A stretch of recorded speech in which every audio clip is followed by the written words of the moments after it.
بسم اللہ الرحمن الرحیم۔ آپ سب کا بہت بہت شکریہ کہ لشکر مومنین کے اجلاس میں شرکت فرمائی۔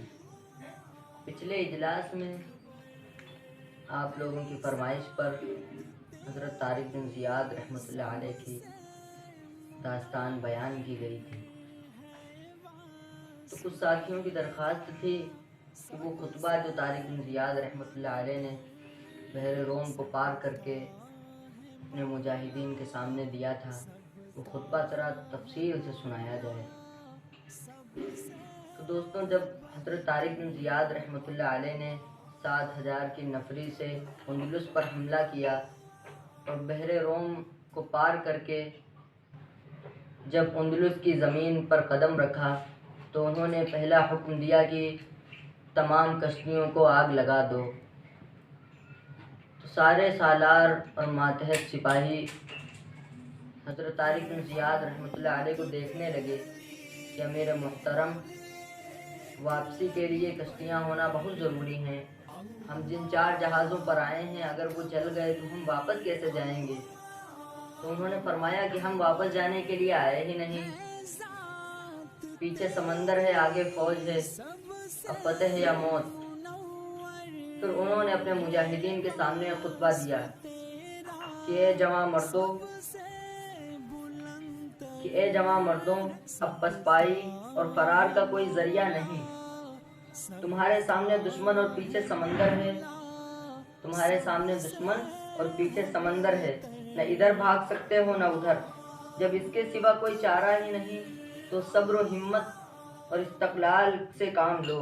یاد رکھو کہ اس ملک میں تمہاری مثال کنجوس کے دسترخوان پر یتیم جیسی ہے۔